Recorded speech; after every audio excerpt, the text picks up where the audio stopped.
성도 여러분, 6월 28일 월요일 아침입니다. 하나님 은혜와 평강이 함께하기를 축복합니다. 좋아요, 구독 꼭 눌러주세요. 천만 성도 큐티하는 그날까지 우리 함께 달려가도록 하겠습니다. 오늘 우리에게 주신 하나님 말씀은 출애굽기 32장 1절로 14절까지의 말씀인데요. 우리 함께 13절과 14절 말씀을 읽도록 하겠습니다. 주의 종 아브라함과 이삭과 이스라엘을 기억하소서. 주께서 그들을 위하여 주를 가리켜 맹세하여 이르시기를 내가 너희의 자손을 하늘의 별처럼 많게 하고 내가 허락한 이 온 땅을 너희의 자손에게 주어 영원한 기업이 되게 하리라 하셨나이다. 여호와께서 뜻을 돌이키사 말씀하신 화를 그 백성에게 내리지 아니하시니라. 아멘. 모세가 시내산에서 하나님과 말씀을 독대하면서 언약의 말씀을 받고 있었죠. 두 번째 올라가서 받은 언약의 말씀은 성막에 대한 전반적인 설계였습니다. 자, 40일 동안 모세가 내려오지 않자 산 밑에서 난리가 났습니다. 왜? 40일 동안 아무 반응이 없으니까 올라갔던 모세가 죽었다고 생각했습니다. 그래서 그들은 이렇게 반응합니다. 오늘 1절 말씀에 보면 우리를 인도할 신을 만들라. 우리를 인도해낸 사람이 어찌 되었는지 우리는 알지 못한다. 네. 이스라엘 백성들이 모세가 내려오지 않자 우리를 인도한 사람이 없다고 생각해요. 죽었다고 생각해요. 그리고 그 시내산에서 하나님이 번개와 구름 가운데서 말씀하신 그 하나님도 그들에게서 떠났다고 생각하는 거예요. 그래서 심히 불안하게 된 겁니다. 그래서 하나님 대신, 모세 대신 우리의 눈으로 보여지고 만져지는 신을 만들어내라는 겁니다. 누구에게요? 아론에게 말이죠.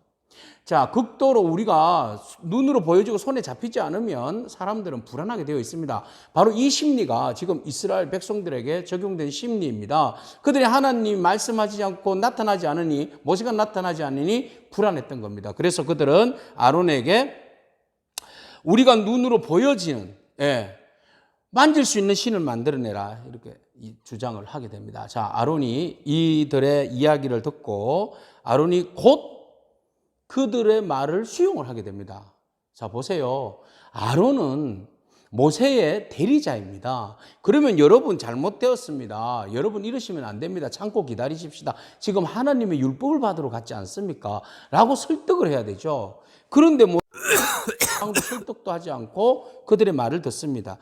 그 이유가 어디에 있는가 하면 5절에 보면 아론이 보고라고 나와 있습니다.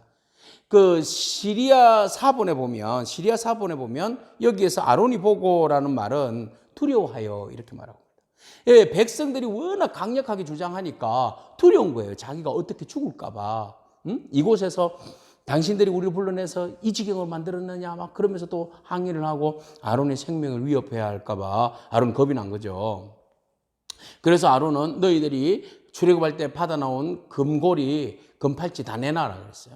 그리고 금팔찌 금고리를 가져다가 아론이 그것을 조각칼로 새겼다 그랬어요. 그것은 바로 그 형상을 만들었다는 겁니다. 그런데 어떤 형상을 만들었습니까? 송아지 형상을 만들었어요. 송아지는 이집트의 신 중에 하나입니다. 아피스.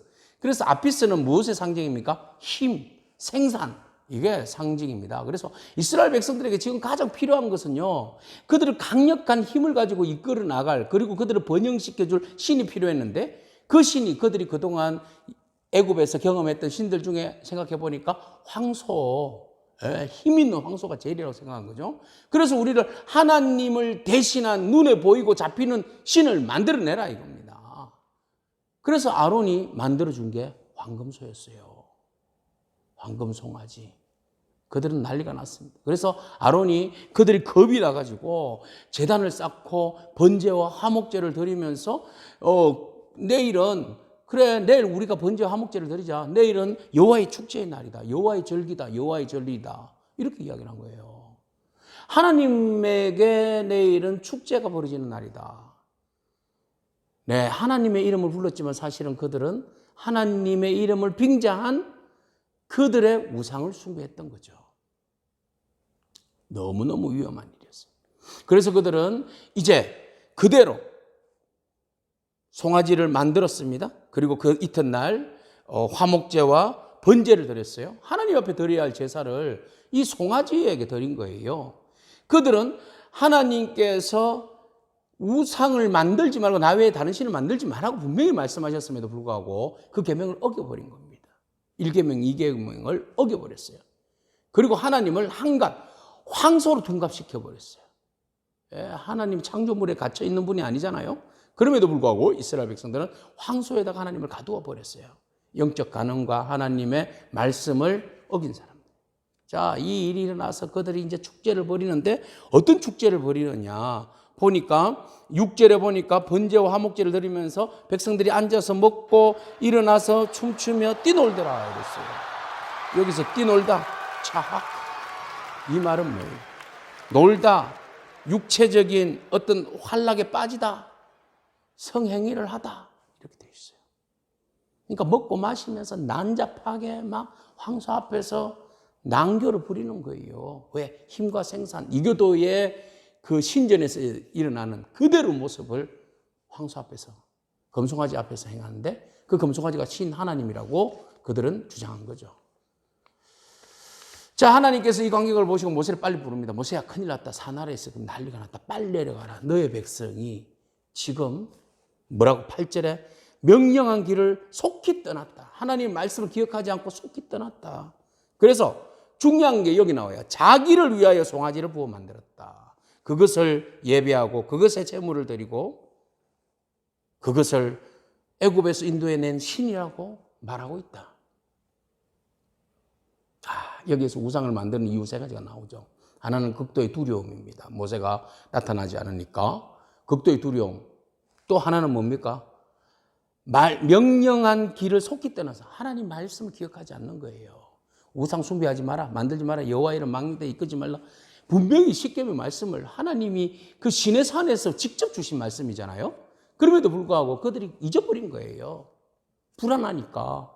빨리 눈에 보이는 손에 잡히는 신을 요구하니까 이런 일이 벌어진 거죠. 그래서 그들은 불안한 심리와 하나님 말씀이 없어서 제일 중요한 것은 자기를 위한 신이에요. 하나님은 인격적인 관계의 신입니다. 그런데 이스라엘 백성들은 우상 숭배의 중심에는 나를 위하면 돼요. 나를 위해서 뭐든지 다 만들어서 빌면 되는 거죠. 이 우상 숭배의 그 근원적인 병폐가 드러나게 됩니다. 그래서 하나님께서 모세를 불러서 이 백성은 목이 뻣뻣한 백성이다. 그래서 나 이 백성들하고 함께 가지 않겠다. 그래서 이 백성을 너의 백성, 네 백성이라고 그렇게 모세는 네 백성이라고 이야기합니다. 하나님도 굉장히 넌센스 재밌으신 분이에요. 네 백성은 내가 진멸하겠다. 그래서 얘네들을 다 그냥 몰살시키고 진멸을 선언한 거야. 진멸하고 내가 다시 너와 언약을 맺어서 너의 백성들을 이끌어 가겠다. 하나님 이렇게 선언한 겁니다. 고대에는 봉신조약이라는 게 있어요. 봉신조약에서 만약에 그 언약을 파기하거나 어겼을 경우에는 철저하게 책임과 처벌을 명시하는 그런 글들이 적혀 있거든요. 그러니까 하나님과의 조약을 어겼잖아요. 그러니까 이들은 그냥 파기하겠다, 죽여버리겠다 이런 이야기를 하죠.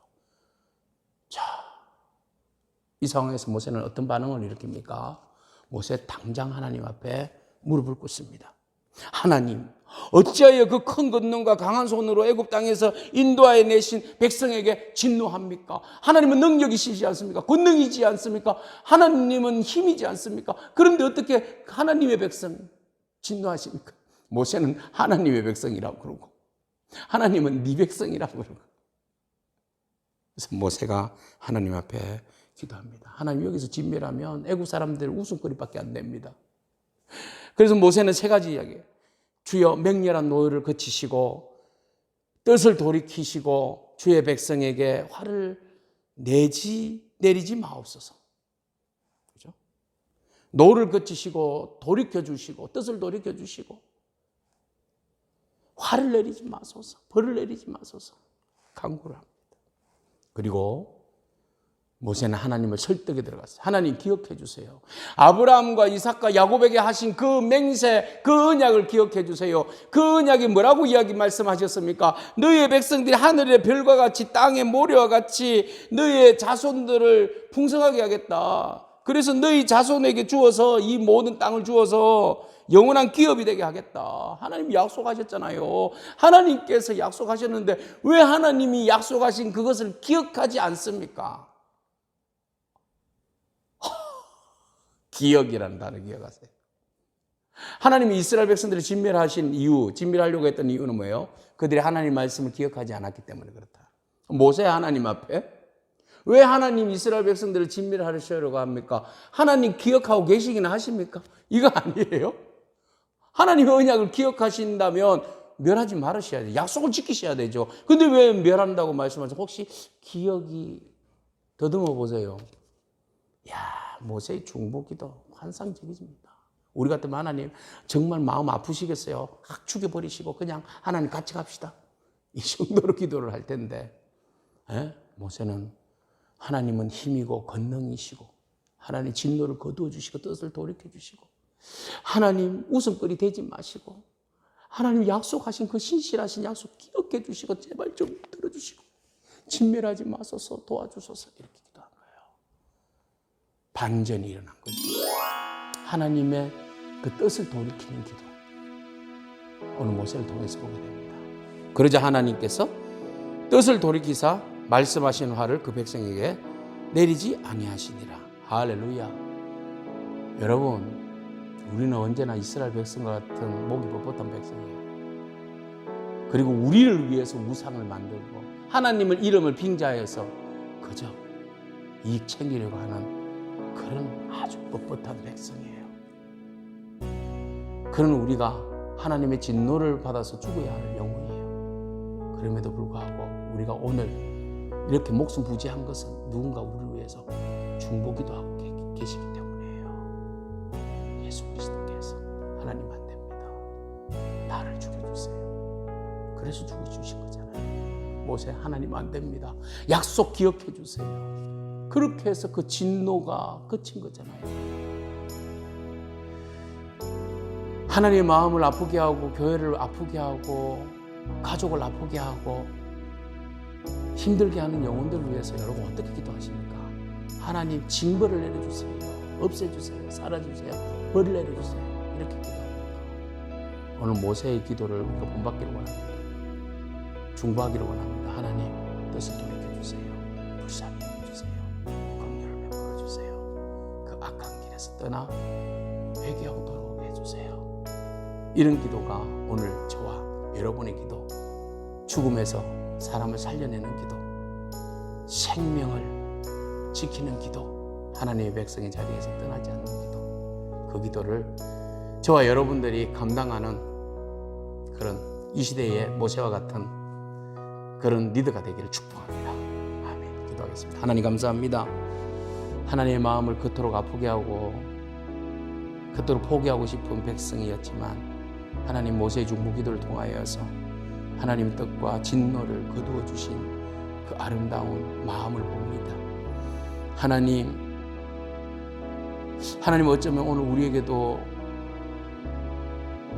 모세의 마음을 원하시는지 모르겠습니다. 오늘 우리가 하나님의 그 모세의 마음을 가지고 하나님의 마음을 읽어내고 주의 뜻을 헤아리며 중보하며 기도하며 아픔과 상처와 원망과 죄악으로부터 주의 백성들이 돌이켜 주의 뜻을 헤아려 주의 거룩한 백성으로 설 수 있는 그런 역할을 위하여서 우리가 중보기도할 수 있는 믿음이 우리 공동체 안에 있게 하옵소서. 예수님의 이름으로 기도합니다. 아멘. 오늘도 믿음으로 승리하기를 축복합니다. 아멘.